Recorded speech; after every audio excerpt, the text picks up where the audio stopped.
Pakar perbukuan dan perpustakaan asal Venezuela, Fernando Baez, tengah berada di Irak saat pasukan Amerika Serikat menggempur Baghdad pada Mei 2003. Ia menyaksikan secara langsung bagaimana peradaban dihancurkan lewat pembakaran buku dan perusakan museum-museum. Terhantui oleh pertanyaan, mengapa manusia menghancurkan buku? Ia pun menyusun kajian ini, merentang dari awal peradaban tulis hingga kasus-kasus kontemporer. Inilah kajian secara global pertama tentang bibliosida atau penghancuran buku dari masa ke masa. Bertentangan dengan pendapat umum, Baez menemukan bahwa buku-buku dihancurkan bukan oleh ketidaktahuan awam atau kurangnya pendidikan, melainkan justru oleh kaum terdidik dengan motif ideologis masing-masing. Bagaimana cerita tentang penghancuran buku dari masa ke masa? Kami akan merangkum dari buku Fernando Baez yang berjudul Penghancuran Buku dari Masa ke Masa yang diterbitkan oleh Margin Kiri. Tonton dan terus saksikan video kami. Selamat menyaksikan.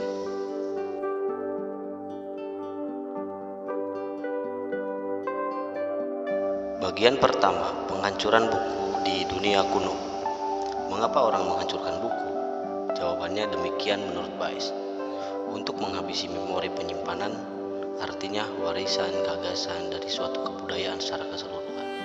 Oleh karena itu, mereka menghancurkan buku-buku.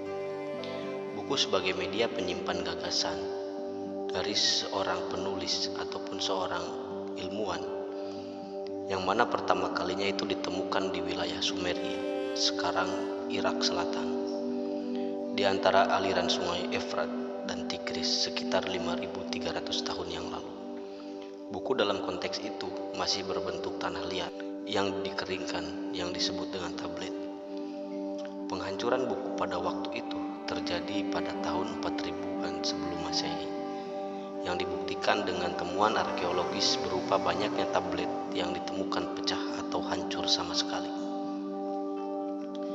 Usaha untuk melestarikan ingatan melalui buku, selain mengganti bahan baku tanah liat menjadi kayu, juga dilakukan melalui merawat dan menyalin buku-buku oleh golongan tertentu, yang pada waktu itu disebut golongan para penyalin kitab, yang merupakan golongan fungsionaris istana.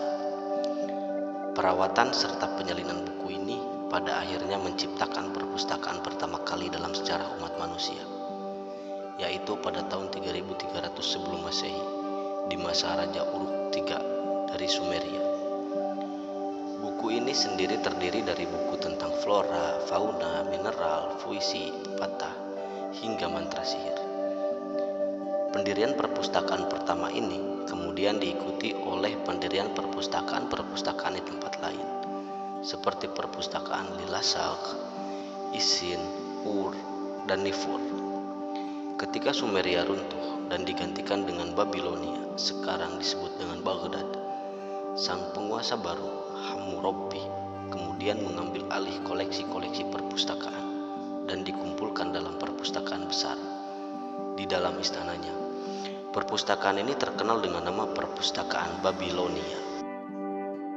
Perkembangan media penyimpanan memori manusia terus berkembang di Mesir, yaitu melalui media bernama papirus yang berasal dari tanaman semacam alang-alang dan kemudian dikeringkan. Ketika itu papirus hanya bisa dibaca oleh sekelompok pendeta karena dianggap memiliki kekuatan gaib. Papirus ini juga yang pertama kali menjadi media penyimpan memori yang dimusnahkan. Akhenaton, pelopor monoteisme, yang menjadi salah satu orang pertama yang membakar buku. Dia membakar naskah-naskah rahasia agar agama yang dianutnya menjadi unggul. Papirus juga menjadi media penyimpan di era Yunani kuno, terutama pada abad ke-5 sebelum Masehi, ketika budaya tulisan di Yunani kuno mulai mendominasi budaya lisan. Hal ini kemudian yang mendorong perdagangan buku untuk pertama kali. Meskipun demikian, diperkirakan hingga 75% karya sastra, filsafat, dan ilmu pengetahuan Yunani kuno tetap saja hilang. Aristoteles yang memberikan petunjuk pertama mengapa karya-karya khususnya sastra musnah pada zaman itu. Kesaksian yang didapat dari potongan buku Aristoteles yang berjudul tentang para penyair yang juga hilang menunjukkan bahwa karya Empedokles yang merupakan penyair dibakar oleh saudara perempuannya sendiri. Menurut Fernando Baez, karya Aristoteles ini menyiratkan sentimen religius yang mendalam dan mungkin menjadi alasan penghancuran buku itu. Selain itu, musnahnya buku-buku di Yunani kuno juga menjadi kemungkinan diakibatkan oleh kebakaran, gempa bumi, serta mulai digunakannya bahasa Latin sebagai teks yang mulai menggeser peran bahasa Yunani. Adapun Aristoteles sendiri mengalami penghancuran atas buku-bukunya karena dituduh murtad oleh para pendeta. Dan setelah muridnya yang sangat berkuasa, yaitu Iskandar Agung wafat, karya Aristoteles dihancurkan dengan cara dibakar. Beberapa dugaan juga mengatakan bahwa karya-karya Aristoteles dilarikan jauh dari Athena untuk menghindari penghancuran yang lebih sadis. Setelah itu, perpustakaan Alexandria yang berada di Mesir Selatan yang menjadi perpustakaan pertama yang penuh dengan tragedi-tragedi penghancuran akibat berbagai macam perang. Ketika perang saudara melanda Mesir akibat dari perebutan kekuasaan, Julius Caesar dari Romawi yang mendukung kekuasaan Cleopatra membumi hanguskan armada perang Mesir.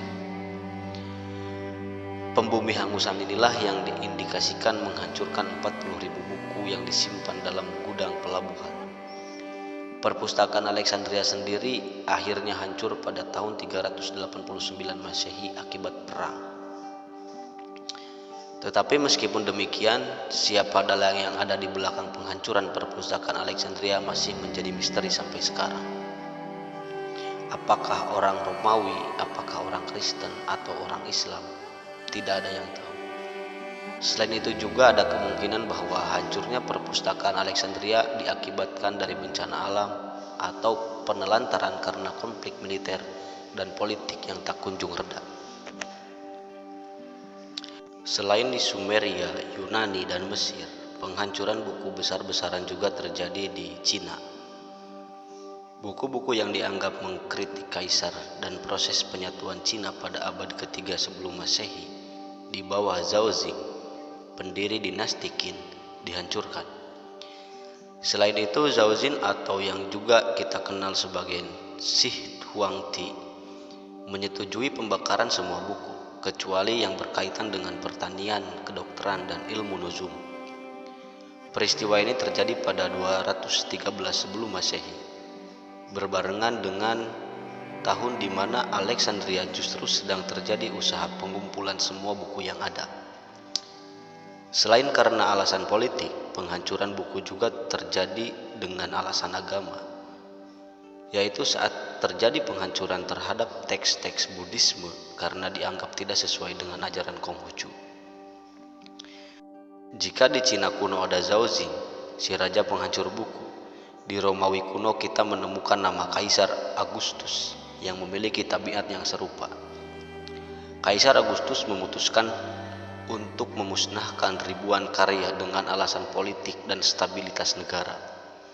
Di antara buku yang dimusnahkan adalah Seni Bercinta karya Ovid dan Acta Caesaris Augusti karya Timagenes dari Alexandria, karena dianggap tidak menunjukkan rasa hormat yang cukup pada dirinya saat menuliskan karya tersebut, serta 2000 karya Romawi dan Yunani lain yang tidak dia sukai.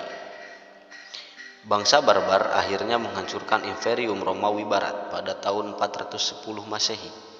Bersamaan dengan itu, bangsa barbar juga menghancurkan rekaman kebudayaan dalam bentuk apapun, termasuk papirus tanpa ampun. Kemudian bersamaan dengan lahir dan berkembangnya Kristen pada abad kedua hingga abad kelima, didapati pula motif penghancuran buku atas dasar agama. Inilah yang menimpa karya-karya para penganut Gnostik, yang merupakan campuran dari gagasan keagamaan orang Mesir, Hindu, Yunani, dan Babilonia. Penghancuran besar-besaran atas karya Gnostik dilakukan oleh kekuasaan gereja, karena kaum Gnostik ini menyerukan keselamatan akan hadir melalui pengetahuan, bukan melalui iman. Selain memerangi Gnostik, gereja juga memerangi serangkaian bid'ah lainnya yang berujung pada penghancuran buku. Di antaranya karya yang masuk daftar penghancuran adalah buku milik Uskup Makedonia, karya milik Eunomius dan kitab-kitab sekte Nestorianisme.